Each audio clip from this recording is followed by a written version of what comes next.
Hello, guys. Welcome back to the WaffleBalling podcast. We're here to recap the round of 16 of the UEFA Champions League. Talk about the matches. We got a lot to go through here. There's a lot of really good games here. So let's just get right into this with our top geezer of the week. And we decided this is going to go to PSG's manager, Luis Enrique, because before their fixture with Liverpool, or the second leg of their fixture, Luis Enrique was hyping up his players. He was going to the press, talking about how they were going to beat Liverpool, how they weren't worried about coming to Anfield, even though they lost that first leg 1-0. He said they were the better team. They would get things figured out.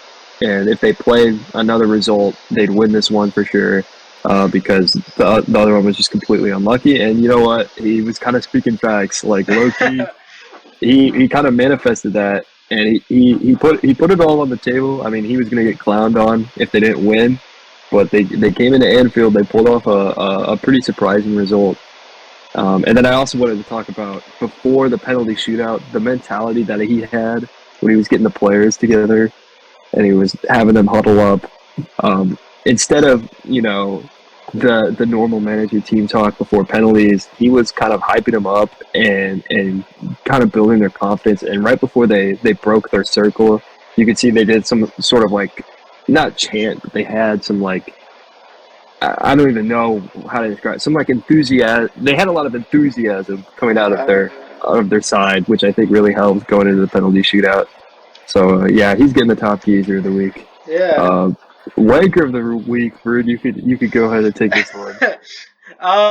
This okay. So the wanker of the week was in the Aston Villa Club Bruges game, and in my honest opinion, I feel like it's kind of an unlucky red.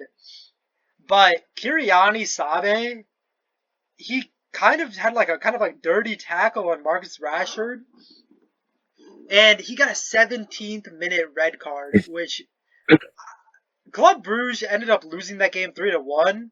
I think they lost the previous game 3-1 as well. So that just kind of put them straight into the ground here. I Mm-hmm. think Club Bruges was not really doing much for the rest of the game, just kind of putting in the back foot. But I feel like it was a kind of an unlucky red here, man, for Kiriani. But it was a deserved card, I guess. But I feel you got to feel for him, man. Club Bruges kind of being like that last. I think they were the last team to make it into the UCL, 24th Mm-hmm. place, and just going out like this is crazy, man. Mm-hmm. Yeah, it's really unfortunate. We'll talk about that game later, but Yeah, let's let's get get it. into the Yeah, matchups here. Starting off with, we're going to talk about the PSG Liverpool game. Um, I think going into this game, Liverpool had gotten that 1-0 result in Paris. Very lucky, very undeserved, but they had gotten the job done. And they headed home to Anfield, and all they needed to do was come out of this game with a draw, and they'd advance. And honestly, I thought coming in the first 10 minutes of this game, Liverpool actually played really well. They had a couple of really good chances. Salah had a really, really good chance that got cleared by Mendy. Um, Mendy saved a goal there. I mean, if that goes in, PSG's eliminated. Liverpool moves on, but unfortunate for Salah not to score there. And then I believe in like the 12th or 13th minute, the first PSG uh, attack of the game um, ended up, a ball ends up getting sent in, I believe, by Barcola into the box. Kanate tries to get a touch on it. He does end up getting a touch on it, and he kind of knocks the ball away from Allison to where Dembele is able to just poke it in for the tap in. Honestly, really kind of poor play by Kanate there. If he just lets that go, Allison would have gotten it. Dembele doesn't score that, and that ended up being the only goal scored in the entire game. So it is unfortunate when that game, it kind of decided on an error, especially early on in the game, because both teams had a lot of really like quality chances, and there's a lot of really quality build up and play from both sides in this game. And I think, for the game to be decided by kind of a kind of a Mickey Mouse MLS type goal in a way was kind of unfortunate. But my overall thoughts on just the first 90 minutes of this game was that in a way, it kind of felt like the reverse of the game in Paris because I thought Liverpool were definitely the better team in the first 90 minutes. They had the majority of the good chances. They had the majority of the possession early on in this game. And it looked like it looked like a goal was coming pretty much every time they had the ball. Like they had a lot of really good chances. They did score actually a goal that got called offsides. Um, so they were able to find the back of the net. It just, ended up coming back. But overall, I feel like as the game went on, PSG grew into the game more. And I think the difference was, I think Liverpool were just completely gassed by the end of that game. And even when it went to extra time, you could tell like none of the Liverpool players really had the legs to really carry on. Whereas PSG was continuing to attack up until the very end. It actually, the final probably 10 minutes of extra time was just PSG continuously attacking the Liverpool box. And it honestly looked like Liverpool were holding on for dear life, trying their best to get it to penalties, which is what ended up happening. So I thought that was kind of interesting. I'm not totally sure. Maybe it was kind of match congestion, Liverpool playing. They played on Saturday, it was against Southampton, and they decided to play all of their starters in that game, which I thought was a pretty interesting decision from Slot. They were going against the worst team in the league with, at the time, I believe there was a 12-point lead in the league. Now it's 15. Yeah. So I thought that was kind of weird, and I think that was a decision that ended up coming back to haunt him because I feel like a lot of those guys were completely gassed. I mean, you saw Konate at the end of that game. He just couldn't play, and it wasn't even like he got injured. He just like didn't have the stamina to continue playing at the very end of that game. That's how gassed he was. So I thought that was honestly a pretty big mistake from Slot. I don't know if it would have changed the outcome of this game, but not the best decision I thought there. And I also thought one of the more interesting decisions is that he decided to continue with Jota as the starting nine, who started the last game against PSG. And I understand why, because he wanted to give the exact same starting 11 the chance to kind of redeem himself from the first leg. But I feel like Jota has just been so bad recently. He's in such a bad form. I would have really preferred Nunez to get the start, especially since Nunez played very well on Saturday. He had the goal and drew a penalty. So, yeah, I thought that was also a pretty poor decision from Slot. I would have preferred Nunez to start that game because Jota really did not have a great performance at all. Nunez did get subbed on during the second half. And he did bring a lot of energy. Wasn't really able to change much though. But yeah, those were probably the two pretty big mistakes I feel like managerially from Liverpool that I think really played a part in this game. And then getting into the penalties, it just is what it is. I mean, I thought there's a lot of talk about Nunez. His penalty, I actually thought it wasn't the worst penalty in the world. Yeah, I thought that too. Like it was a good strike. It like was he a hit it hard. one-placed. Yeah, I mean, you would have heard that either a little bit higher or lower. But honestly, I felt like that was more of a product of Donnarumma making a really good save rather than it being like a poor attempt. I agree. Especially considering the Curtis Jones penalty was pretty awful, like a slow roller to the left side. But I don't think you can't blame this loss on those guys. Like anytime a match goes to penalties, you can't blame players for losing that because penalties are really just 50-50 kind of coin flips. So like it's literally the same. I always view penalty shootouts as just flipping a coin. Like if you can't win a game in normal time and you need to go to penalties, you can't really be mad when you lose it because I feel like that means you weren't good enough. You didn't play well enough to deserve a win if you have to win it in penalties or if you lose in penalties. That's kind of like how I feel about it. So I'm not like super devastated because I feel like Liverpool didn't deserve to win this game or to move on with how they performed over these two legs. So Yeah. Yeah, that's my little rant on the game. Yeah. So you could talk about your thoughts on it now. You also got the double, right? Oh, I mean, you can still get the treble, with the community shield. Yeah, But yeah. yeah, I mean, it was only right to let Fletcher rant about his team. A heartbreaking loss. But I really want to talk about this PSG team. I really do think that they were going into this a dark horse team. I feel like Nuno Mendes completely shut Salah out. Like I think we need Mm, to talk about actually we need to talk about Nuno Mendes here. I mean Salah did nothing over the two legs to be honest. Like he completely shut him down. And then Dembele, man, I think what is he? He's over 20 goals in just 2025. That's absolutely crazy. That's more than any other player in the world right now. So mm, Dembele is in superb form. And yeah, talking about penalties, I completely agree with you on what you said that teams that go to penalties did not play their best. If you're trying to play for penalties, you probably weren't that great to be honest with in the actual game, which I mm. completely agree with. But yeah, I feel like that Darwin penalty. I mean, yeah, he missed, but I feel like it was a well placed shot. And I mean, Donnarumma, this guy's huge.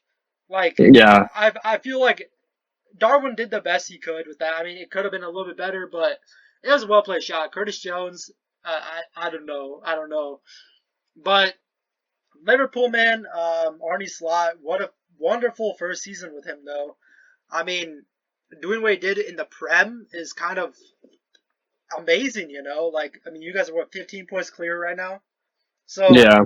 props out to Arnie Slot. I mean, it just wasn't meant to be this year, for UCL, but this team in the future is going to be very dangerous, especially if Mo Salah re-signs that contract. Which I don't know. I don't know. What do you think? Have they signed? Are there reports that he signed it?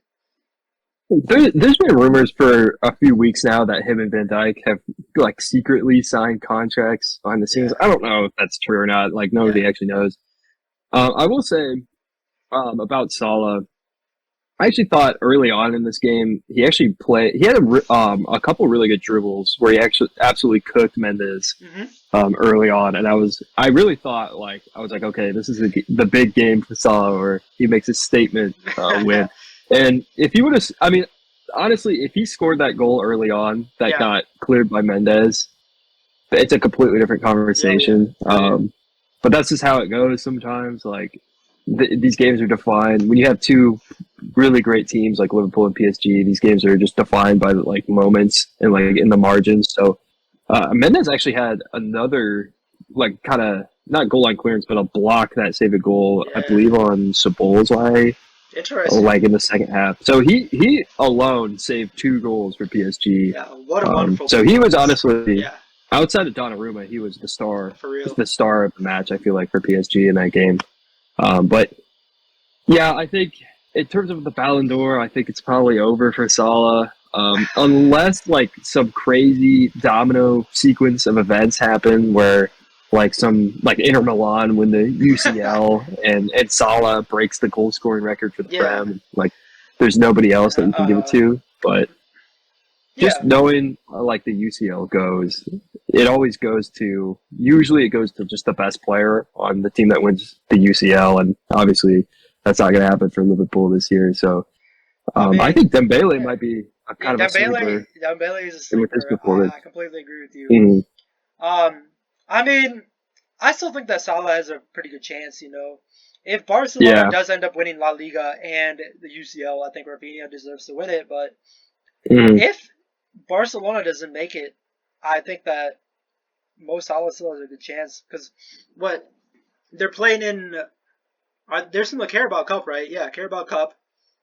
If they end up winning the Carabao Cup and the Premier League, I still think that Salah has a good chance if Barcelona only wins La Liga. But to be honest, man, I still think that what Salah's doing this year is crazy. So I still think mm, that he deserves to be top two right now. But moving on to another game that went to penalties. Real Madrid versus Atletico Madrid. Real Madrid, of course, going into this game at Atletico with a 2-1 lead, but ending up with I think it was the first 27 seconds of the Yeah. game. I think it was a Rodrigo de Paul. He made a pass from the top of the box and it megged Ferland Mendy. And it kind of deflected off of Raul Asensio, and Conor Gallagher was just there to score it. Mm-hmm. So it was a really unlucky goal, to be honest, uh, from Real Madrid's point of view, of course. Because, I mean, completely unlucky that it kind of deflected off Raul Asensio and ended up in Conor Gallagher's feet when he was sliding in. But Yeah. this game was basically just a stalemate the entire time after that. I mean, that basically put them at, 2-2. And it was kind of just, I feel like Atletico in general was the better team in this game. They were at home, they used that home field advantage. But the Real Madrid defense was not really letting anything up. I Every week, man, I talk about Raul Asensio and how good this guy is, but holy shit, man, he is really good. Like this guy is the future of Real Madrid. And I'll be talking about the other center back in a little bit, but yeah, this game was basically just stalemate. It went into overtime or extra time, and yeah, nothing really came out of it. But one of the big things that came out of this game also was that Vinny Jr. could have put the game away in Mm-hmm. regulation, and he skied the penalty, which Mm-hmm. I was very surprised. Which Vinny hasn't missed a single penalty, I think, at his time in Madrid. So this is the first time I think he's missed. Or this is the first time he's missed a penalty this season, of course. But Mm-hmm. yeah, low-key kind of a stinker from Vinny this game, but bounce back. He'll bounce back. Vinny in the Champions League is something else. But I feel Mm-hmm. like Atletico did a pretty good job of shutting down Mbappe and Vinny in this game. So props out to Mm-hmm. Atletico, even though I hate y'all. But yeah, but it was a good performance from both goalies, to be honest. Courtois had a good performance. Oblak had a really good performance. And this game went into penalties, of course. And it kind of so it started off with that Mbappe penalty, which he buried, and then after that it was a Sorloth penalty, which he buried. Jude Bellingham buried. And then there was a very controversial penalty here, which I feel like we got to talk about. Probably one of the most Mm-hmm. controversial moments of this entire match week, where Julian Alvarez comes on. It's 2-1 Real Madrid on penalties, and he bangs it top bins, top left corner. But it gets called back because apparently he gets a double hit on the ball. Mm-hmm. And UEFA has actually just released the actual footage of it today, where they show that the front angle where his left foot kind of touches the ball and then it affects that. So they actually had to go into VAR, I think, and apparently Mm-hmm. it was a semi-automated call on that, so that's why it was such a fast decision. But what are your thoughts on this penalty here? Do you think that it was deserved or no? Well, I mean, watching it in real time, it was Yeah, just so crazy because, well, he like slipped when he took it, and then he still banged it like top bins. We were like, holy shit, that's one of the best penalties we've ever seen. Like, anytime you see a guy slip when he's about to take a penalty, like, there's just no chance he scores after that. yeah. So that was pretty crazy to see. And then literally right before the next player, I don't remember who went that. It doesn't really matter. Yeah, But yeah. right before the next player went to take his penalty, the ref just kind of signals and calls off the previous one. There wasn't like a review or Interesting. anything, which was the Interesting. craziest part I felt about Yeah. it. Um, is that it just kind of appeared like it just kind of happened out of nowhere. Like I don't know, and then I, I don't know. It's just something that it's just incredibly harsh. I mean, Yes. the rule is the rule. Like Uh, at the end of the day, like he did double hit it, even though it was like incidental. Like mm, didn't even affect it at all. But yeah. um, it is what it is. I mean, that's the rule, and it's harsh to lose like that. I mean, I that's mean, insanely unlucky. But I feel like yeah, they still would have lost anyways because that Marcus yeah. Llorente penalty they missed. But I mean, going. I keep seeing like comments and stuff on the internet about like why wasn't he able to retake the penalty? Because like Hmm. if a goalkeeper comes off his line, then they have to retake a penalty. But if a player double touches the ball, they're not allowed to retake it. Which I mean, the Hmm. rules are the rules, man. So I I mean, it is what it is. That's heartbreaking for Atletico, but fuck y'all, man. Go I think, home. Um, yeah, but yeah, I I think mean, yeah, yeah, go on. I was just gonna say about that. I think the rule is if it's like during the game and a penalty like in during the game and Yeah, it's a yeah, double hit, then it's a retake. But I yeah. guess in the penalty shootout, it's not, It's which is yeah. kind of weird. It is a A nitpicky kind of a rule, weird yeah. rule, but I don't know. I mean, it's just something that this is the first time I've ever seen that, and a Yeah. lot of people were bringing up the Messi The Messi penalty in World the World Cup, Cup yeah. final, which I mean, honestly, is kind of fair because that also was a double hit, low key. But like, I don't know. To me, it's just a weird decision. It's a Kind of weird like I don't decision. know. Somehow, every time Real Madrid plays, there's some goofy odd Uh, moment that happens. But yeah, yeah, it's the funniest thing, that this game is between Atletico Madrid and Real Madrid. yeah, But every comment section I see Barca fans crying, man. Like, bro, yeah. you're not even playing in this game and you're still crying. So I don't know what to Hmm. say. But yeah, I mean, Real Madrid did not have the best game, of course. Atletico did they played their heart out. I feel for Simeone that he's still never beaten Real Madrid in the Champions League. It's been Yeah. years, man. Like it's been like almost like 9 years since like I don't know how long he's been coach of Atletico, but it's been a while, Hmm. man. Like especially that 4-1 Real Madrid versus Atletico Madrid with that Sergio Ramos header in Hmm. like the 93rd. You gotta feel for him, man. And he was fuming after this game. But yeah, moving on to like we gotta talk about Valverde, dude. This guy, he can play any position on this team. Like he can play up, he can play midfield, he can play defender. Like hell, he could probably play goalie too. I don't know, but Valverde, dude, I think he's at over 300 games with the club. Do you think that this guy's gonna probably solidify himself as a legend by the end of his career? Because this guy loves Madrid. He does not want to leave. Like he's said they'd have to kill me before I leave. So he loves his club. Do you think that he'll stay with the club? And do you think that he'll probably end up being a legend? This guy's insane. Uh, I think he might leave for Liverpool is what I've Hell seen. no, So hell no. no, but I actually think I like Valverde a lot. He's such a versatile player. Yeah, Which I think is his greatest strength, and especially for such a long season where you're gonna have injuries to key players. Having a guy like Valverde that could just kind of slot in seamlessly almost yeah, anywhere on the pitch, such a huge asset for Madrid. He's never like the best or most talented player on the pitch, but he's consistent. You yeah. always know what you're gonna get out of him. So yeah, I really like Valverde a lot. I really wish he was at Liverpool. There was a rumor for a while Yeah, that I Liverpool were saw. trying to get him, but yeah, he just wants to stay at Madrid, which Yeah, I mean, fair enough. He's probably going to win a lot more trophies there. So, yeah. Tony Cruz chose a worthy successor, but yeah, I mhm. mean, I also want to talk about Kamavinga here. I know a lot of people are hating on him that like he hasn't been very good this season, but props out to Kamavinga for silencing all those haters this game. He came on, I think he played 30 minutes and he had the 7.5, close to almost an 8 FOT mob rating. Like this guy had 5 tackles in the span of a 30-minute that he was on. He was crucial to the game. Lucas Vasquez was crucial. And yeah, I mean, the subs, I think, kind of made a really big difference for Madrid. Like, this game could have easily ended Atletico 2-0, probably, if those guys hadn't come on and did what they did.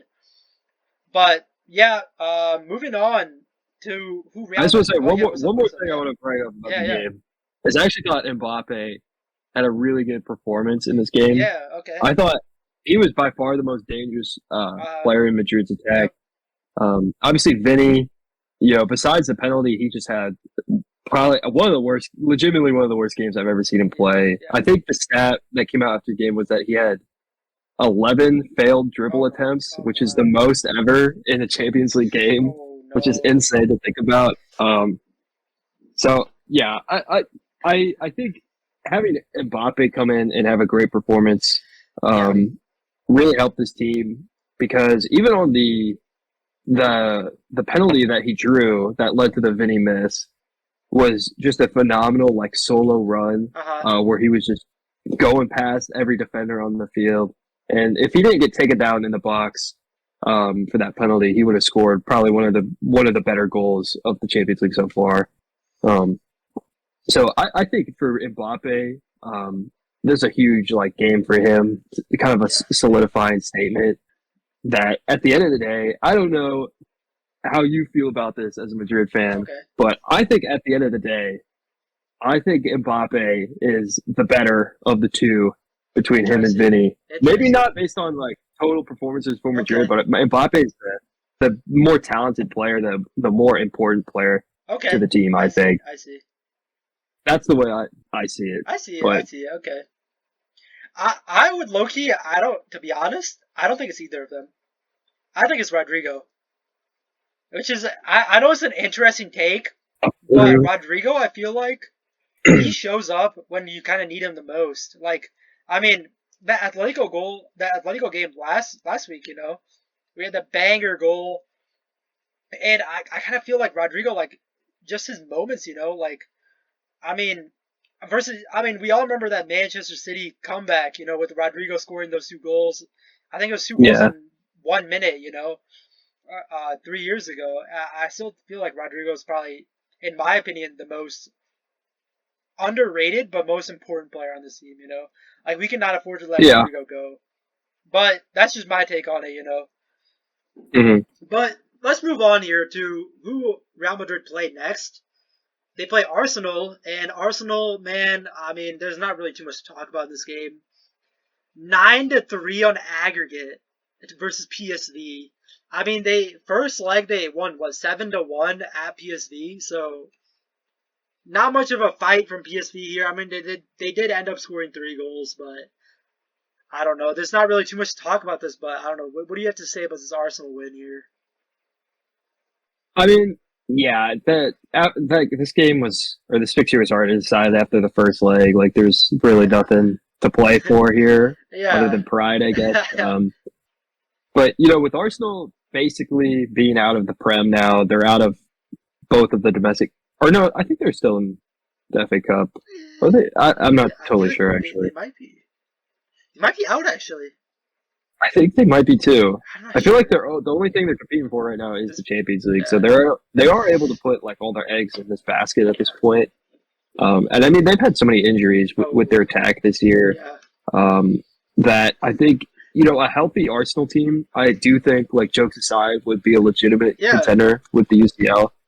But I just think with their attack, I mean they demolished PSV. So We'll see. I Yeah. mean putting up 9 goals. I did not expect that from this Arsenal team to be able to put up 9 goals in two Yeah. legs. Um, I think it's a very interesting matchup with Real Madrid. I mean, we'll talk about that later when we Yeah. get to the predictions, I guess. But yeah, great result for Arsenal. Happy for them. Happy for Arteta and the boys. Yeah.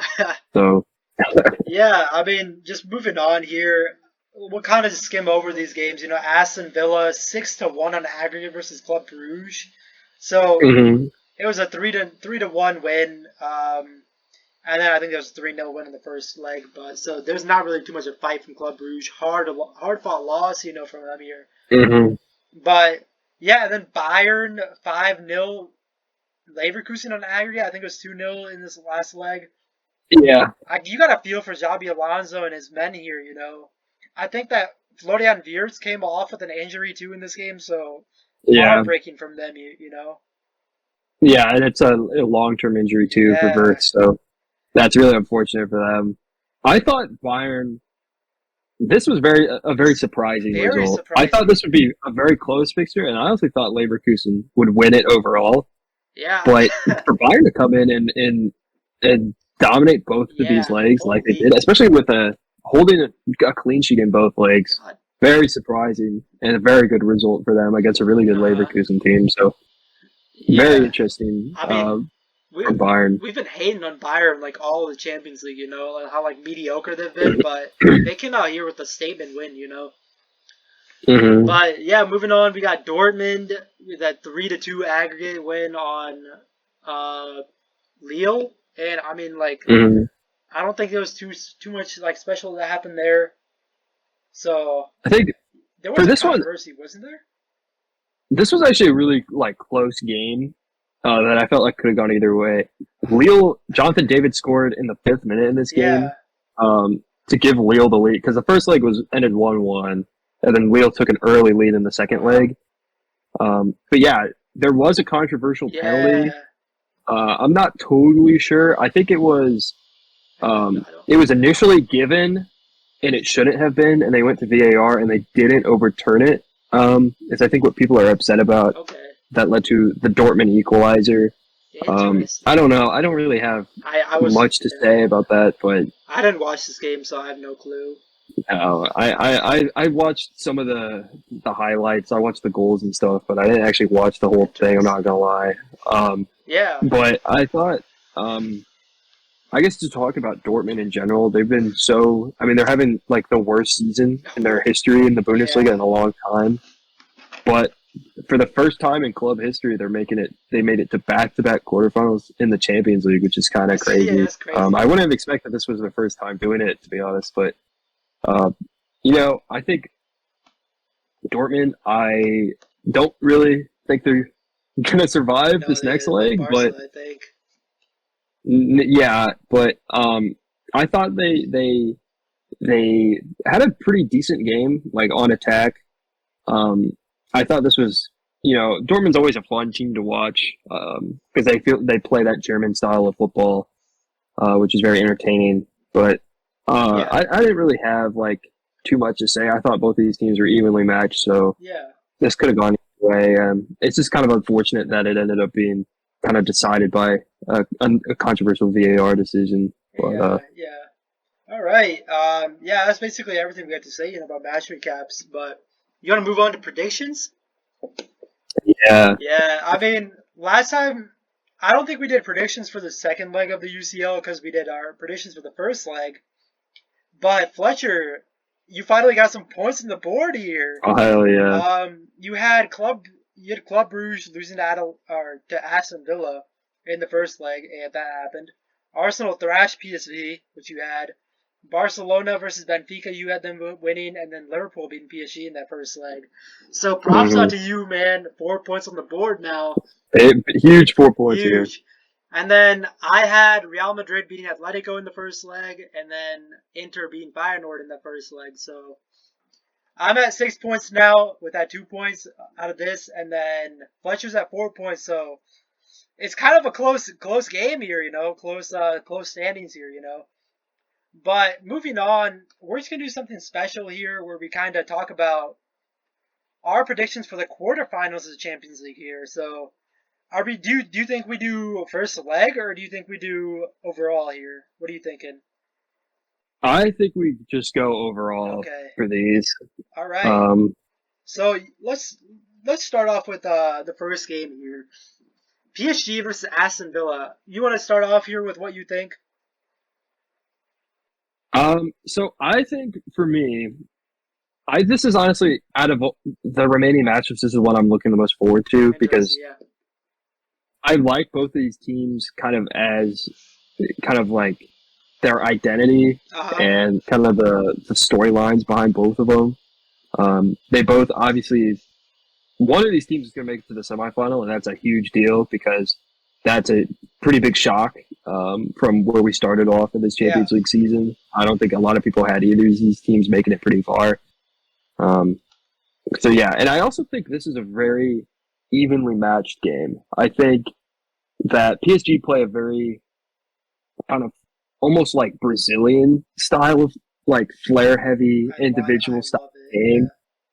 Yeah, they're so fun to watch, and I think Aston Villa are also kind of a high flying team on the attack. For real. Bringing in Rashford was such a great addition to this team and their attack. It really added a lot of juice. Uh huh. Um, so I really don't know if I have like a strong leaning one way or the other. I really think this one could go either way. Um, I'm not sure. Where's the first? Is the first leg in Paris for this one? Probably I feel like it because might. they're I feel like it might be. It might be in Aston Villa. It might be at Villa. Hmm, Because wasn't Villa interesting. ranked higher? Like, didn't they make it top 8? Yeah, so they'd play at home for the second leg then. Oh, I thought it was the other way around, where the lower No, seed. no. Okay, okay. So I Well, think okay, it yeah. would be in Paris then. So yeah, obviously playing in Paris is going to be very interesting for that first leg. Let me make sure it's in Paris first off before I just go on this whole segment. Yeah, I'm looking at it right now. Okay. But either way, I think coming off of that huge monumental win against Liverpool, like emotions are going to be high. They're going to have, they're going to have a lot of momentum.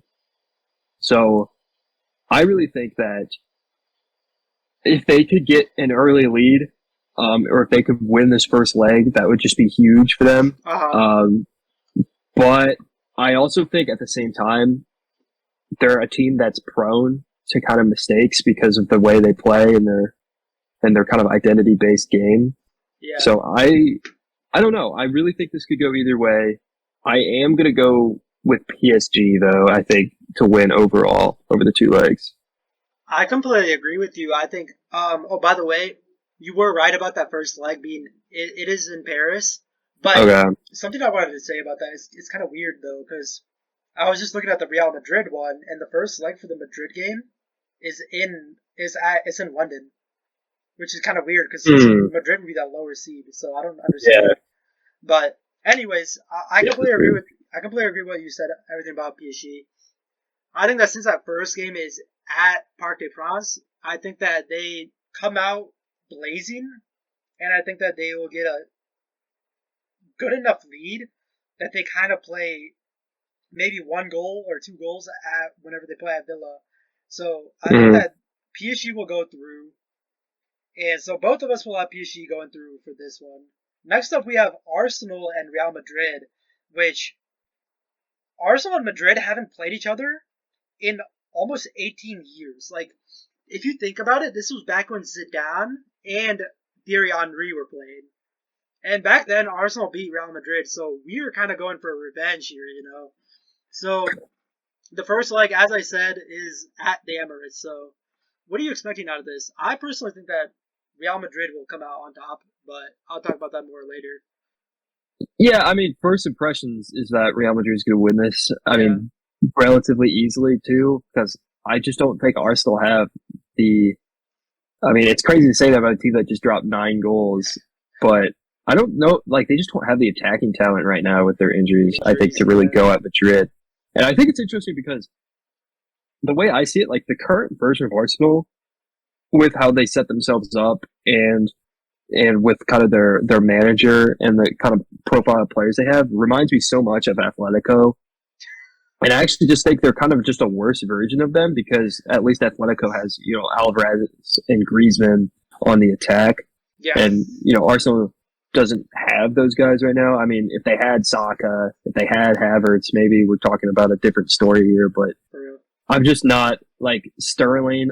Hell no, bro. Like this just doesn't move me. Like No, it's not threatening to yeah, me. I Um, agree. I agree. I mean, I don't know. I think I actually saw this, that Arsenal is, at least by 4-3-3's metrics that they released, Arsenal is actually slightly favored to move on from this fixture, which is Interesting. insane to me.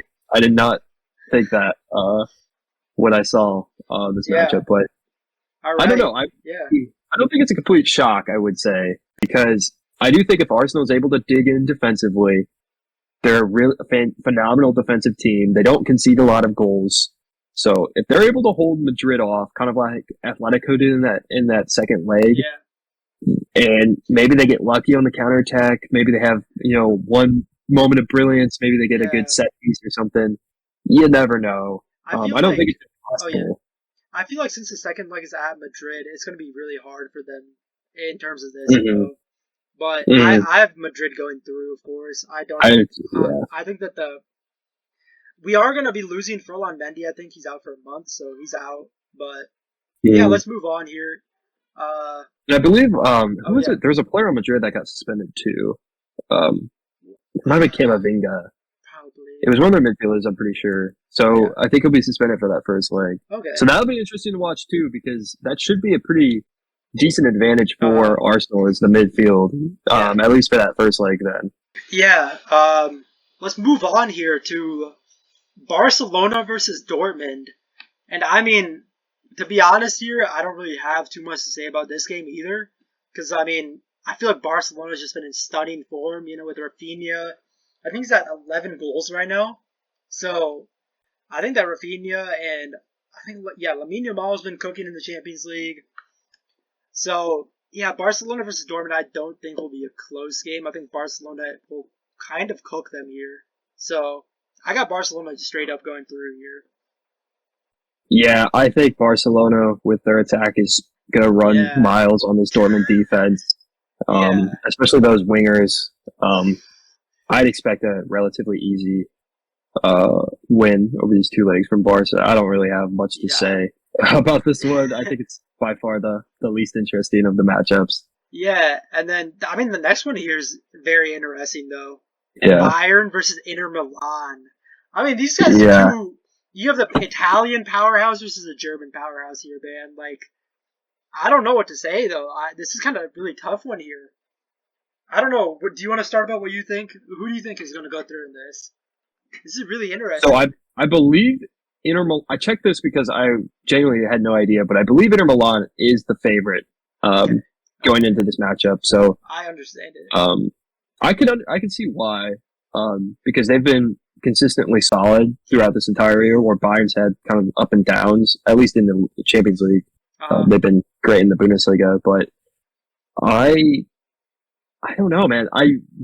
If before this matchup against yeah. Leverkusen, I would have said, oh, Inter would win the Real. Yeah. beat Bayern relatively easily. But I don't know. I mean, a 5-0 result over Leverkusen is kind of insane. Especially a Leverkusen team who did actually beat Inter during the league phase. Yeah. So, I mean, by the transitive property, Bayern would win this, I guess, if you wanted to look at it that way.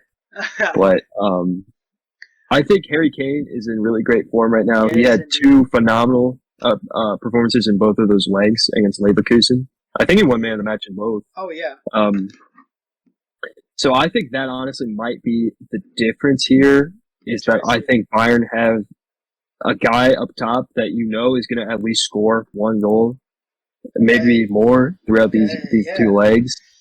And Inter is phenomenal defensively, but their attack you can't really they got great players in their attack, but they're not a team that is built around playing on the attack. So I think Yeah. if Bayern could score early and make Inter take the game to them, I think they're in big Uh-huh. trouble. Um, Interesting. I guess Okay. the one weakness for Bayern is obviously their Their defense, but they've defense. played great recently.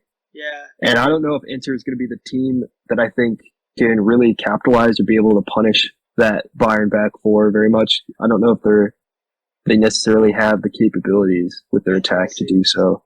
So You I'm actually know. going to lean Bayern to win this. I'm gonna go the opposite here. I think Inter will make it through here. I really think that Lautaro Martinez has actually been in really good form recently. Mm-hmm.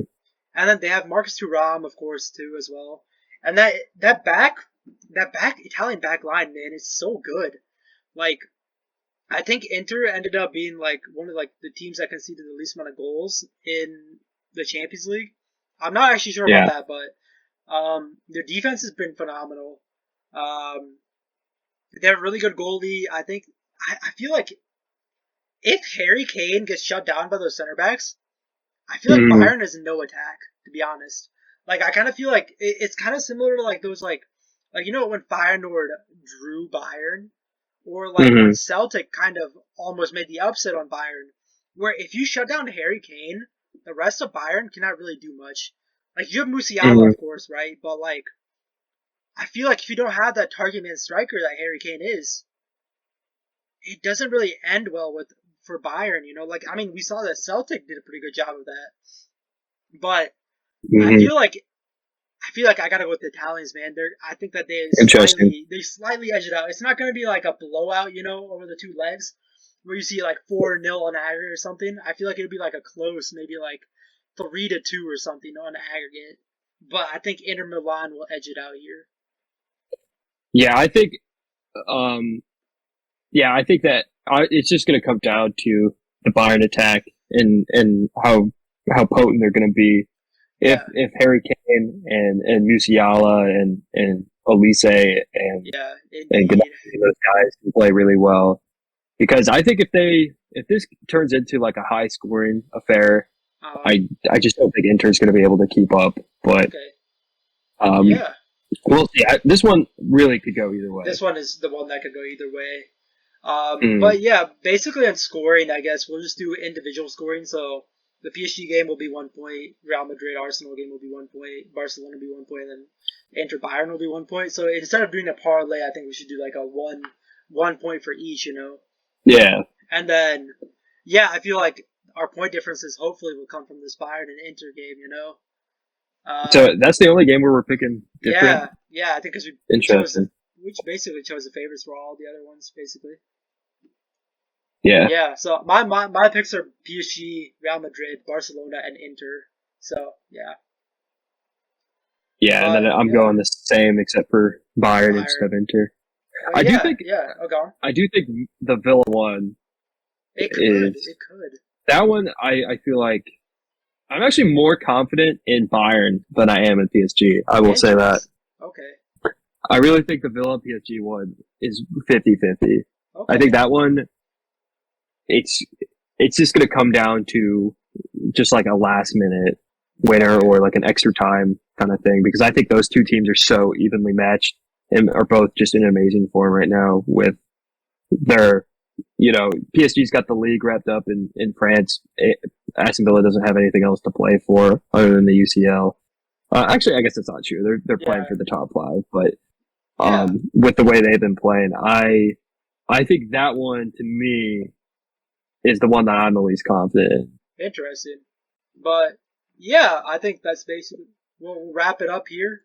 Thank you so much for watching, and yeah, we'll see you in the next one.